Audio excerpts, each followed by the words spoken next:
Hai semuanya, ketemu lagi sama aku di channel ini. Kali ini kita bakal bahas topik yang sering banget jadi pertanyaan, terutama buat kalian yang lagi menjalin hubungan. Pernah nggak sih merasa ada yang nggak beres sama hubungan kalian? Atau mungkin kamu lagi galau karena nggak yakin kalau dia adalah jodoh yang tepat? Nah, di video kali ini aku bakal kasih tahu 5 tanda kalau pasanganmu mungkin bukan jodoh yang kamu cari. Simak sampai habis ya.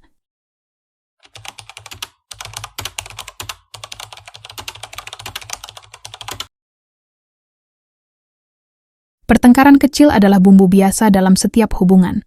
Namun jika pertengkaran ini terjadi secara terus-menerus, dan bahkan atas hal-hal sepele, ini bisa menjadi tanda bahwa ada masalah yang lebih dalam hubungan kalian.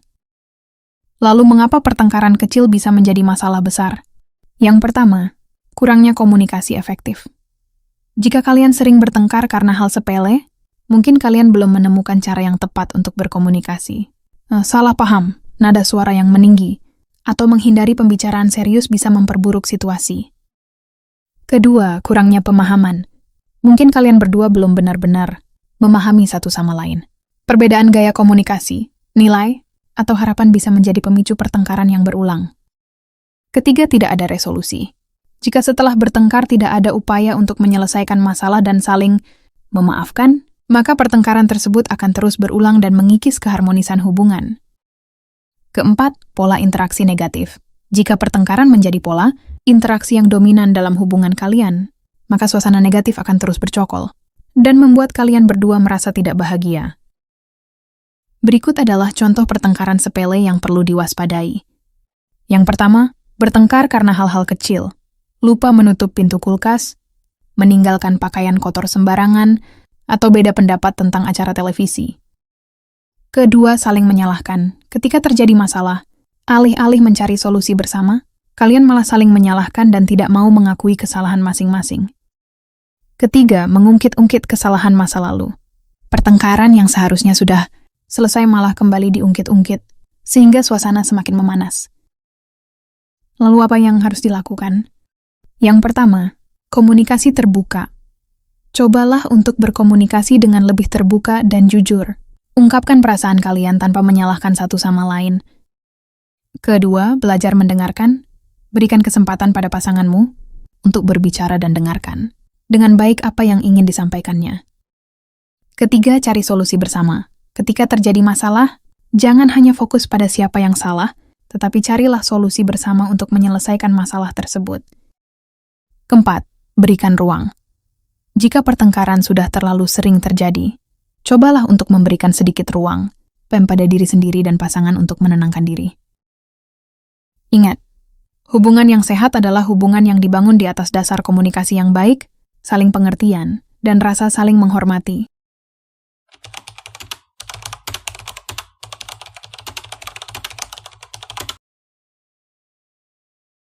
Setiap individu memiliki pandangan unik tentang kehidupan, nilai-nilai yang dianut, dan tujuan yang ingin dicapai.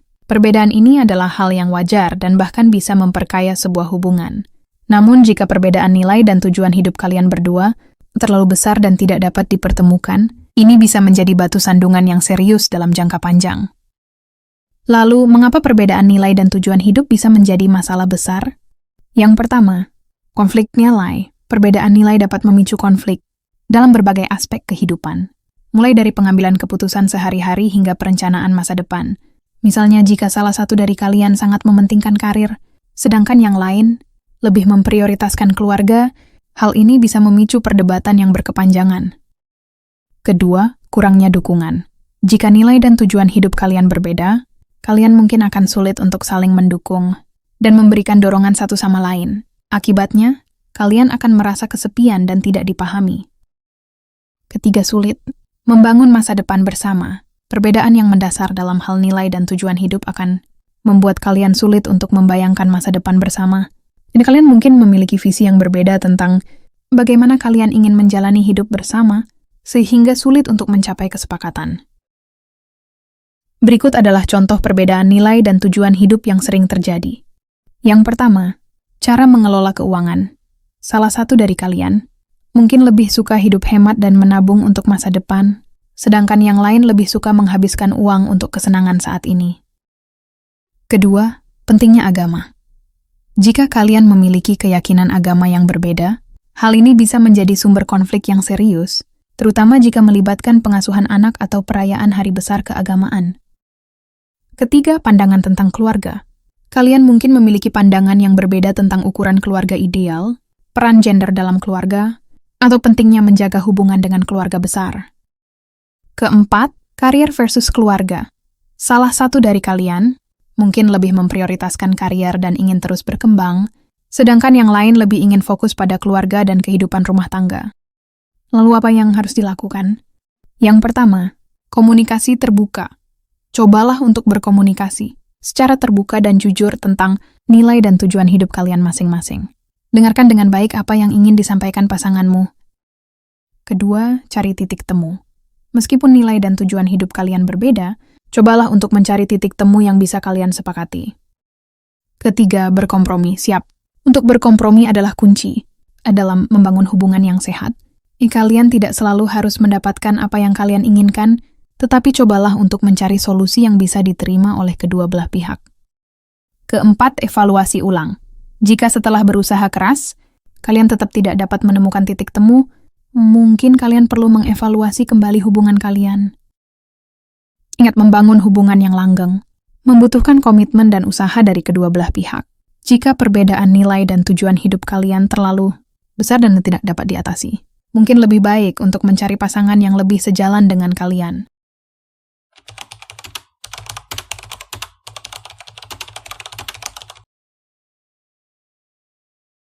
Dalam sebuah hubungan, memberikan ruang dan kompromi adalah hal yang wajar.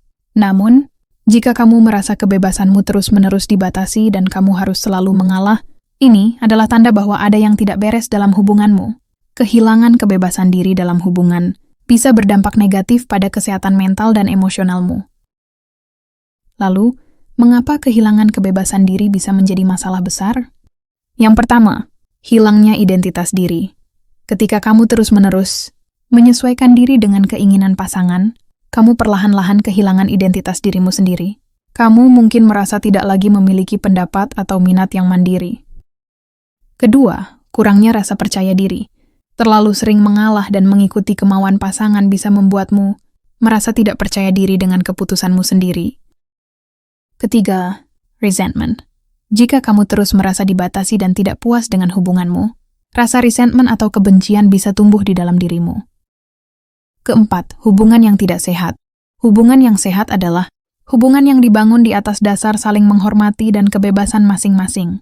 Jika salah satu pihak merasa terkekang, hubungan tersebut tidak akan berjalan dengan baik dalam jangka panjang. Berikut adalah contoh tanda kehilangan kebebasan diri. Yang pertama, tidak boleh bergaul dengan teman. Kamu dilarang bertemu dengan teman-temanmu atau mengikuti kegiatan yang kamu sukai. Kedua, harus meminta izin. Kamu harus selalu meminta izin pasangan untuk melakukan hal-hal sederhana, seperti pergi keluar atau membeli pakaian. Ketiga, dipaksa mengubah hobi atau minat. Kamu merasa dipaksa untuk meninggalkan hobi atau minat yang kamu sukai demi menyenangkan pasangan. Keempat, dianggap egois jika ingin memiliki waktu sendiri. Ketika kamu ingin memiliki waktu untuk diri sendiri, kamu dianggap egois dan tidak peduli dengan pasangan. Lalu apa yang harus dilakukan? Yang pertama, komunikasi terbuka. Cobalah untuk berkomunikasi dengan pasanganmu tentang perasaanmu. Jelaskan dengan tegas bahwa kamu membutuhkan ruang dan kebebasan dalam hubungan. Kedua, tetapkan batasan. Tetapkan batas-batas yang jelas dalam hubunganmu. Jangan takut untuk mengatakan tidak jika sesuatu membuatmu tidak nyaman. Ketiga, kembangkan diri sendiri. Luangkan waktu untuk melakukan hal-hal yang kamu sukai dan mengembangkan dirimu sendiri. Keempat, cari dukungan. Bicarakan masalahmu dengan teman atau keluarga yang kamu percaya. Mereka bisa memberikan dukungan dan perspektif yang berbeda. Kelima, jangan takut untuk berpisah. Jika setelah berusaha keras, pasanganmu tetap tidak mau menghormati kebebasanmu, mungkin kamu perlu mempertimbangkan untuk mengakhiri hubungan. Ingat, kamu berhak untuk bahagia dan merasa bebas dalam sebuah hubungan. Jangan pernah mengorbankan kebahagiaanmu demi menyenangkan orang lain.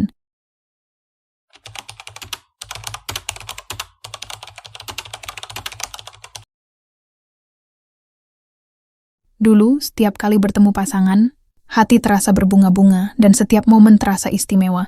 Namun seiring berjalannya waktu, perasaan bahagia itu perlahan memudar dan digantikan oleh perasaan kosong, sedih atau bahkan apatis.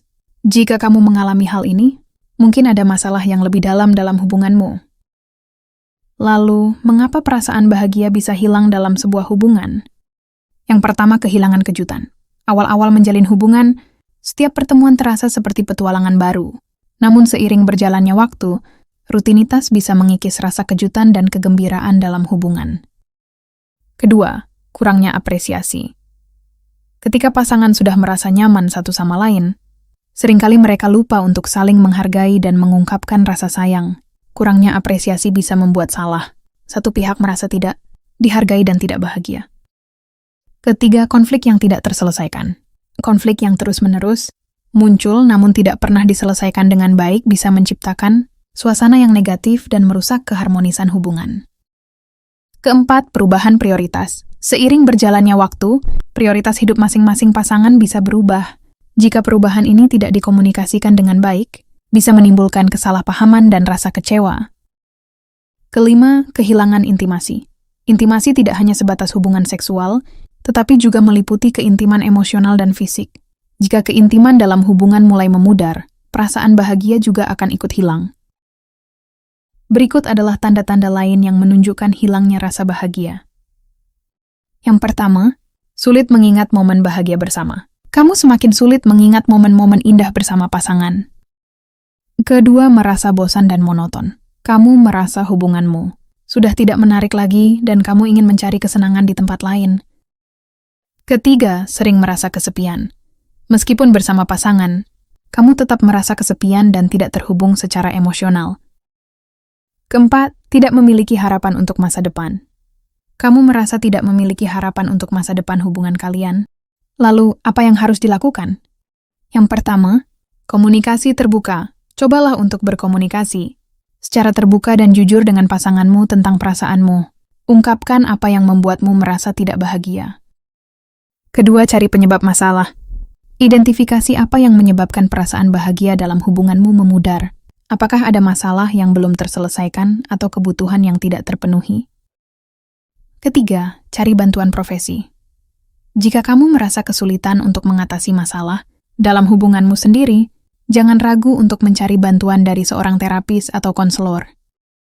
Keempat, fokus pada hal-hal positif.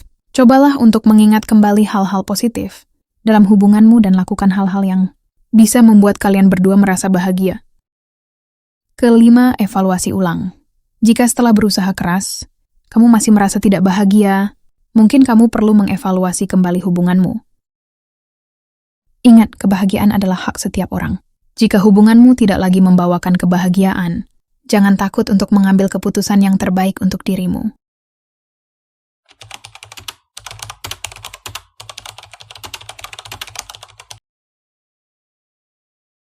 Pernahkah kamu merasakan firasat yang kuat bahwa sesuatu tidak beres dalam hubunganmu? Perasaan ini seringkali disebut sebagai intuisi. Meskipun sering dianggap sebagai perasaan yang tidak rasional, intuisi sebenarnya adalah sinyal dari alam bawah. Sadar kita yang telah memproses banyak informasi, bahkan tanpa kita sadari. Jika intuisi kamu terus-menerus mengatakan bahwa hubunganmu tidak sehat, jangan abaikan perasaan itu. Lalu, mengapa intuisi kita seringkali benar? Yang pertama, pengalaman masa lalu. Pengalaman masa lalu dalam hubungan, baik yang positif maupun negatif, membentuk pola pikir dan perasaan kita. Ketika kita mengalami situasi yang mirip dengan pengalaman masa lalu yang menyakitkan, intuisi kita akan bereaksi dan memberikan sinyal bahaya. Kedua, observasi tidak sadar. Otak kita terus-menerus memproses informasi dari lingkungan sekitar, termasuk perilaku pasangan, nada suara, bahasa tubuh, dan tindakan-tindakan kecil lainnya. Meskipun kita tidak sadar, otak kita telah mengumpulkan banyak data yang kemudian diolah menjadi sebuah intuisi. Ketiga, perlindungan diri. Intuisi adalah mekanisme perlindungan diri yang dimiliki oleh setiap manusia. Ketika kita merasa terancam atau tidak aman dalam sebuah hubungan, intuisi akan memberikan sinyal agar kita dapat mengambil tindakan untuk melindungi diri kita sendiri. Berikut adalah tanda-tanda intuisi memberi sinyal negatif. Yang pertama, perasaan tidak nyaman yang berkepanjangan. Kamu terus-menerus merasa tidak nyaman atau gelisah ketika bersama pasangan, bahkan tanpa alasan yang jelas. Kedua, sulit untuk menjelaskan perasaanmu. Kamu sulit untuk menjelaskan secara tepat apa yang membuatmu merasa tidak nyaman, namun kamu tetap merasakannya dengan sangat kuat. Ketiga, mimpi buruk yang berulang. Kamu sering mengalami mimpi buruk yang berkaitan dengan hubunganmu. Keempat, rasa takut yang tidak beralasan. Kamu merasa takut untuk mengungkapkan perasaanmu atau mengambil keputusan yang penting dalam hubungan. Kelima, intuisi yang pernah benar sebelumnya. Jika intuisimu pernah terbukti benar di masa lalu, maka kamu perlu lebih mempercayai intuisi kamu saat ini. Lalu apa yang harus dilakukan? Yang pertama, perhatikan intuisi. Jangan abaikan perasaan intuisi yang kamu rasakan. Berikan waktu untuk merenungkan dan memahami apa yang ingin disampaikan oleh intuisimu. Kedua, cari konfirmasi. Bicarakan perasaanmu dengan teman atau keluarga yang kamu percaya. Mereka bisa memberikan perspektif yang berbeda dan membantu kamu melihat situasi dengan lebih jelas. Ketiga, jangan terlalu cepat mengambil keputusan. Berikan waktu untuk diri sendiri untuk berpikir dengan jernih sebelum mengambil keputusan yang penting. Keempat, pertimbangkan semua opsi. Jangan hanya fokus pada satu opsi, tetapi pertimbangkan semua kemungkinan yang ada. Kelima, jujur pada diri sendiri. Yang terpenting adalah jujur pada diri sendiri. Apa yang sebenarnya kamu inginkan dalam sebuah hubungan. Ingat, intuisi adalah alat yang sangat berharga untuk membantu kita membuat keputusan yang tepat dalam hidup. Jika intuisimu terus-menerus memberikan sinyal negatif, jangan ragu untuk mencari bantuan dari seorang profesional atau mengambil langkah-langkah yang diperlukan untuk melindungi dirimu sendiri. Nah, itu dia 5 tanda kalau pasanganmu mungkin bukan jodohmu.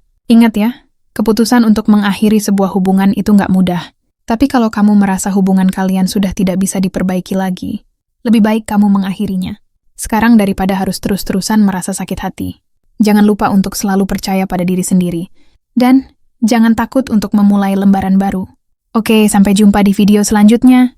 Jangan lupa like, comment, dan subscribe ya.